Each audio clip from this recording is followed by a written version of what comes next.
ਅੱਜ ਇੰਡੀਆ ਦਾ ਆਜ਼ਾਦੀ ਦਿਨ ਆ। ਬਹੁਤ ਸਾਰੇ ਲੋਕ ਜੋ ਇਹ ਕਹਿੰਦੇ ਆ ਵੀ ਤਿਰੰਗੇ ਦੇ ਮਾਮਲੇ ਦੇ ਵਿੱਚ ਸਾਡੇ ਲਈ ਸਨਮਾਨਯੋਗ ਆ ਤੇ ਸਾਰਿਆਂ ਨੂੰ ਪਤਾ ਵੀ 95% ਤੋਂ ਵੱਧ ਕੁਰਬਾਨੀਆਂ ਸਿੱਖਾਂ ਨੇ ਦਿੱਤੀਆਂ। ਤੇ ਜੇ ਕੋਈ ਸਿੱਖ ਅੱਜ ਸੱਚਮੁੱਚ ਹੀ ਮੰਨਦਾ ਆ ਵੀ ਮੈਂ ਆਜ਼ਾਦ ਹਾਂ ਤਾਂ ਜ਼ਰੂਰ ਉਸ ਨੂੰ ਤਿਰੰਗੇ ਦੀ ਸਲਾਮ ਕਰਨੀ ਚਾਹੀਦੀ ਆ। ਪਰ ਜਿਹੜੇ ਪੁਰਖਿਆਂ ਨੇ ਇੰਨੀਆਂ ਕੁਰਬਾਨੀਆਂ ਦਿੱਤੀਆਂ, 1 ਕਰੋੜ ਲੋਕ ਬੇਘਰ ਹੋ ਗਿਆ, 10 ਲੱਖ ਮਰ ਗਿਆ, ਧੀਆਂ ਭੈਣਾਂ ਦੀਆਂ ਇੱਜ਼ਤਾਂ ਰੁਲ ਗਈਆਂ, ਆਪਣੀਆਂ ਹੀ ਧੀਆਂ ਭੈਣਾਂ ਨੇ ਖੂਹਾਂ 'ਚ ਛਾਲਾਂ ਮਾਰੀਆਂ ਇੱਜ਼ਤ ਬਚਾਉਣ ਦੇ ਲਈ। ਇਹ ਕਿਤੇ ਸੋਚ ਕੇ ਦੇਖਿਓ ਵੀ ਜੇ ਜੋ ਆਜ਼ਾਦੀ ਲੜ ਰਹੇ ਸੀ, ਉਹਨਾਂ ਨੂੰ ਪਤਾ ਹੁੰਦਾ ਵੀ ਇੰਨਾ ਕੁਛ ਹੋਣਾ ਆ, ਸਾਡੇ ਜਿਹੜੇ ਹਿਸਟੋਰੀਕਲ ਗੁਰਦੁਆਰਾ ਸਾਹਿਬ ਆ, ਉਹ ਉੱਧਰ ਰਹਿ ਜਾਣੇ ਆ। ਮਹਿੰਗੀਆਂ ਜ਼ਮੀਨਾਂ, ਘਰ, ਸਾਰਾ ਕੁਛ ਰਹਿ ਜਾਣਾ ਤੇ ਫਿਰ ਉਹ ਇਸ ਆਜ਼ਾਦੀ ਲਈ ਲੜਦੇ। ਤੇ ਇਹ ਜ਼ਰੂਰ ਸਾਰਿਆਂ ਨੂੰ ਸੋਚਣਾ ਚਾਹੀਦਾ ਜਿਹੜੇ ਖੁਸ਼ੀ ਮਨਾ ਰਹੇ ਆ। ਇੰਨਾ ਵੱਡਾ ਕਤਲੇਆਮ ਹੋਇਆ, ਭਰਾਵਾਂ ਦੇ ਨਾਲ ਲੜ ਗਏ। ਤੇ ਕਈ ਵਾਰ ਲੋਕ ਆਪਸ 'ਚ ਹੀ ਕੁਐਸਚਨ ਕਰਦੇ ਰਹਿੰਦੇ ਆ ਵੀ ਜੀ ਦੇਖੋ ਸਿੱਖ ਹਜੇ ਵੀ ਆਜ਼ਾਦੀ ਮੰਗਦੇ ਆ, ਵੀ ਇੰਨਾ ਕਿਤੇ ਮਿਲ ਸਕਦੀ ਇਹਨਾਂ ਨੂੰ। ਤੁਸੀਂ ਦੇਖ ਲਓ ਵੀ ਸਾਊਥ ਇੰਡੀਆ ਵਾਲਿਆਂ ਨੇ ਕਿੰਨੀਆਂ ਕੁਰਬਾਨੀਆਂ ਦਿੱਤੀਆਂ ਸੀ, ਫ੍ਰੀ 'ਚ ਮਿਲ ਗਈ ਉਹਨਾਂ ਨੂੰ। ਸੋ ਇਹ ਸਾਰਾ ਕੁਛ ਸਾਨੂੰ ਯਾਦ ਰੱਖਣਾ ਚਾਹੀਦਾ। ਅੱਜ ਇੰਡੀਆ ਦੇ ਪ੍ਰਾਈਮ ਮਿਨਿਸਟਰ ਮੋਦੀ ਹੋਣਾ ਨੇ ਇਹ ਕਿਹਾ ਵੀ 25 ਸਾਲਾਂ ਦੇ ਵਿੱਚ ਇੰਡੀਆ ਜਿਹੜੀ ਹੈ ਇੱਕ ਡਿਵੈਲਪਡ ਕੰਟਰੀ ਹੋਊਗੀ। ਪਰ 1947 ਦੇ ਵਿੱਚ $1 ਦੇ ਬਰਾਬਰ 1 ਰੁਪਈਆ ਸੀ ਤੇ ਅੱਜ ਤੁਸੀਂ ਦੇਖ ਲਓ ਵੀ 80 ਰੁਪਈਏ $1 ਦੇ ਬਰਾਬਰ ਹੋ ਗਿਆ। 75 ਸਾਲ ਆਜ਼ਾਦ ਹੋਏ ਨੂੰ ਹੋ ਗਿਆ ਇੰਡੀਆ ਨੂੰ।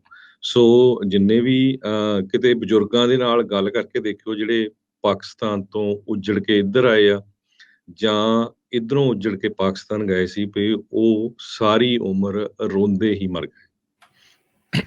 ਜੀ ਬਿਲਕੁਲ। ਅੱਜ ਵੀ ਉਹ ਲੋਕ ਆਪਸ 'ਚ ਮਿਲਣ ਨੂੰ ਤਰਸਦੇ ਨੇ, ਉਹਨਾਂ ਨੂੰ ਉਹ ਚਾਹੁੰਦੇ ਆ ਵੀ ਕੋਈ ਮੌਕਾ ਅਜਿਹਾ ਜਿਹੜਾ ਉਹ ਮਿਲੇ। ਨੋ ਡਾਊਟ ਇਹ ਆਖਿਆ ਜਾਂਦਾ, ਜਿੱਦਾਂ ਤੁਸੀਂ ਵੀ ਕਿਹਾ ਹਰਜੋਤ ਸਿੰਘ ਜੀ ਵੀ, ਇਹ ਭਾਰਤ ਦੀ ਆਜ਼ਾਦੀ ਦਾ ਜਿਹੜਾ ਉਹ ਦਿਨ ਆ, ਪਰ ਸਾਡੇ ਦੇਸ਼ ਪੰਜਾਬ ਦੇ ਲਈ ਇਹ ਕਿਤੇ ਨਾ ਕਿਤੇ ਕਾਲਾ ਦਿਨ ਸੀਗਾ। ਇਸ ਦੇਸ਼ ਪੰਜਾਬ ਨੂੰ ਉਸ ਟਾਈਮ ਦੇ ਉੱਤੇ ਤੋੜਿਆ ਗਿਆ, 2 ਹਿੱਸਿਆਂ ਦੇ ਵਿੱਚ ਵੰਡਿਆ ਗਿਆ ਤੇ ਉਹਨਾਂ 2 ਹਿੱਸਿਆਂ ਦੇ ਵਿੱਚ ਜਦੋਂ ਵੰਡਦੇ ਹੋਏ ਲੱਖਾਂ ਹੀ ਲੋਕ ਜਿਹੜੇ ਆ ਉਹਨਾਂ ਦਾ ਕਤਲ ਹੋਇਆ, ਕਤਲੋ ਗਾਰਤ ਹੋਈ। ਹੱਸਦੇ ਵੱਸਦੇ ਘਰ ਰਾਤੋਂ ਰਾਤ ਜਿਹੜੇ ਆ ਉਹ ਬੇਗਾਨਗੀ ਦੀ ਭਾਵਨਾ ਦੇ ਨਾਲ ਉੱਥੋਂ ਨਿਕਲਣਾ ਪਿਆ, ਨਵੇਂ ਥਾਂ ਦੇ ਉੱਤੇ ਜਿਹੜਾ ਉਹ ਆਉਣਾ ਪਿਆ, ਜਿੱਥੇ ਕੋਈ ਵਾਲੀ ਵਾਰਸ ਨਹੀਂ, ਕੋਈ ਕੁਛ ਨਹੀਂ, ਕਿੱਦਾਂ ਹੋਊਗਾ, ਕਿਵੇਂ ਹੋਊਗਾ। ਇੱਧਰੋਂ ਉੱਠ ਕੇ ਚੜ੍ਹਦੇ ਤੋਂ ਉੱਠ ਕੇ ਲਹਿੰਦੇ ਵੱਲ ਨੂੰ ਗਏ, ਲਹਿੰਦੇ ਉੱਠ ਕੇ ਚੜ੍ਹਦੇ ਵੱਲ ਨੂੰ ਆਏ। ਸੋ ਤੁਸੀਂ ਦੇਖੋ ਵੀ ਚਾਹੇ 2 ਮੁਲਕ ਹਰਜੋਤ ਸਿੰਘ ਜੀ ਬਣੇ ਆ, ਪਰ ਰਿਸ਼ਤਾ ਅਜੇ ਵੀ ਆਪਾਂ ਲਹਿੰਦੇ ਤੇ ਚੜ੍ਹਦੇ ਪੰਜਾਬ ਦੀ ਗੱਲ ਕਰਦੇ ਹਾਂ, ਕਿਉਂਕਿ ਆਪਣੇ ਮਨਾਂ ਦੇ ਵਿੱਚ ਅਜੇ ਵੀ ਆਪਾਂ ਉਸ ਪੰਜਾਬ ਨੂੰ ਦੇਖਣਾ ਚਾਹੁੰਦੇ ਹਾਂ, ਉਸ ਪੰਜਾਬ ਨੂੰ ਜਿਹੜਾ ਆ ਉਹ ਵੇਖਣਾ ਚਾਹੁੰਦੇ ਆ। ਸੋ ਗਿੱਲ ਹਰਦੀਪ ਦਾ ਉਦੋਂ ਗੀਤ ਯਾਦ ਆ ਜਾਂਦਾ ਵੀ ਕਰੀ ਕਿਤੇ ਮੇਲ ਰੱਬਾ, ਦਿੱਲੀ ਤੇ ਲਾਹੌਰ ਦਾ ਉਹਨੇ ਕਿਹਾ, ਉਹ ਤੇ ਚਲੋ ਦਿੱਲੀ ਤੱਕ ਹੀ ਸੀਗਾ ਪੰਜਾਬ ਇੱਕ ਟਾਈਮ ਦੇ ਉੱਤੇ, ਤੇ ਇਹ ਮੇਲ ਜਿਹੜਾ ਚੜ੍ਹਦੇ ਤੇ ਲਹਿੰਦੇ ਦਾ ਕਿਤੇ ਹੋਵੇ ਤੇ ਉਹ ਬਹੁਤ ਜਿਹੜੀ ਉਹ ਚੰਗੀ ਗੱਲ ਆ। ਆਪਾਂ ਦੇਖ ਹੀ ਰਹੇ ਹਾਂ ਵੀ ਪਹਿਲਾਂ ਆਪਸ ਦੇ ਵਿੱਚ ਹਰਜੋਤ ਸਿੰਘ ਜੀ ਚਾਹੇ ਵੰਡ ਵੀ ਕਰ ਦਿੱਤਾ ਗਿਆ, ਲੋਕਾਂ ਦੇ ਆਪਸ ਦੇ ਵਿੱਚ ਪਿਆਰ ਇਤਫਾਕ ਬਹੁਤ ਆ ਅਜੇ ਵੀ। ਜਦੋਂ ਵੀ ਕਿਤੇ ਵੀ ਕੋਈ ਵੀ ਉਹ ਮਿਲਦੇ ਆ ਤਾਂ ਪਿਆਰ ਆ। ਤੇ ਹੁਣ ਪਰ ਦੇਖੋ ਵੀ ਟਰੇਡ ਜਿਹੜਾ ਆ ਆਪਸ ਦੇ ਵਿੱਚ, ਉਸ ਦੇ ਉੱਤੇ ਵੀ ਪਾਬੰਦੀਆਂ ਨੇ, ਉਸ ਦੇ ਉੱਤੇ ਵੀ ਰੋਕਾਂ ਨੇ। ਤੇ ਮਰਦੇ ਕਿਹੜੇ ਆ, ਦੋਨੋਂ ਪਾਸੇ ਦੇ ਜਿਹੜੇ ਕੰਮ ਕਰਨ ਵਾਲੇ ਆ ਉਹਨਾਂ ਨੂੰ ਹੀ ਨੁਕਸਾਨ ਇਸ ਦੇ ਵਿੱਚ ਝੱਲਣਾ ਪੈ ਰਿਹਾ ਆ। ਸੋ ਐਟਲੀਸਟ ਉਹ ਖੋਲ੍ਹਣ, ਲਾਂਘਾ ਖੁੱਲਿਆ ਸੀਗਾ, ਬਹੁਤ ਜਿਹੜੀ ਉਹ ਖੁਸ਼ੀ ਵਾਲੀ ਜਿਹੜੀ ਉਹ ਗੱਲ ਹੈਗੀ ਆ।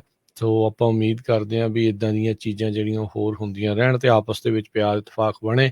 ਪਰ ਦੋਨਾਂ ਹੀ ਮੁਲਕਾਂ ਦੇ ਵਿੱਚ ਇੱਕ ਦੂਜੇ ਪ੍ਰਤੀ ਜਿਹੜੀ ਨਫ਼ਰਤ ਇੰਨੀ ਕੁ ਜ਼ਿਆਦਾ ਜਿਹੜੀ ਉਹ ਫੈਲਾਈ ਗਈ ਆ ਵੀ ਉਹ ਉਹਨਾਂ ਨੂੰ ਮਿਲ ਕੇ ਨਹੀਂ ਰਾਜੀ, ਜਾਂ ਉਹਨਾਂ ਦੀ ਗੱਲ ਸੁਣ ਕੇ ਨਹੀਂ ਰਾਜੀ, ਜਾਂ ਇੱਧਰ ਵਾਲੇ ਉੱਧਰ ਵਾਲਿਆਂ ਦੀ ਤੇ ਉੱਧਰ ਵਾਲੇ ਇੱਧਰ ਵਾਲਿਆਂ ਦੀ। ਪਰ ਆਮ ਲੋਕਾਂ ਨੂੰ ਜੇ ਪੁੱਛ ਕੇ ਦੇਖੋ, ਬਹੁਤ ਸਾਰੀਆਂ ਵੀਡੀਓਜ਼, ਬਹੁਤ ਸਾਰੀਆਂ ਗੱਲਾਂ ਜਿਹੜੀਆਂ ਹਰਜੋਤ ਸਿੰਘ ਜੀ ਆਪਾਂ ਦੇਖਦੇ ਹਾਂ ਵੀ ਕਿਸ ਤਰੀਕੇ ਦੇ ਨਾਲ ਵੀ ਉਹ ਆਪਸ ਦੇ ਵਿੱਚ ਪਿਆਰ ਨੇ। ਕੱਲ੍ਹ ਦੀ ਵੀਡੀਓ ਦੇਖ ਰਿਹਾ ਸੀ ਵੀ ਭਰਾ ਕਿੰਨੇ ਸਾਲਾਂ ਬਾਅਦ ਕਈ ਜਿਹੜੇ ਉਹ ਮਿਲ ਰਹੇ ਸੀਗੇ। ਇਹ ਇੱਦਾਂ ਦੀਆਂ ਚੀਜ਼ਾਂ ਦੇ ਉੱਤੇ ਜਿਹੜਾ ਉਹ ਜ਼ੋਰ ਦੇਣ ਦੀ ਜ਼ਰੂਰਤ ਆ, ਕਿਉਂਕਿ ਟਰੋਮਾ ਜਿਹੜਾ ਇਸ ਦੇ ਵਿੱਚੋਂ ਲੰਘਿਆ, ਪੰਜਾਬ ਇਸ ਦੇ ਵਿੱਚੋਂ ਜਿਹੜਾ ਉਹ ਲੰਘਿਆ ਆ, ਅਜੇ ਤੱਕ ਵੀ ਉਹ ਜਿਹੜੇ ਫੱਟ ਨੇ, ਅੱਲੇ ਨੇ, ਉਹ ਅਜੇ ਭਰੇ ਨੇ।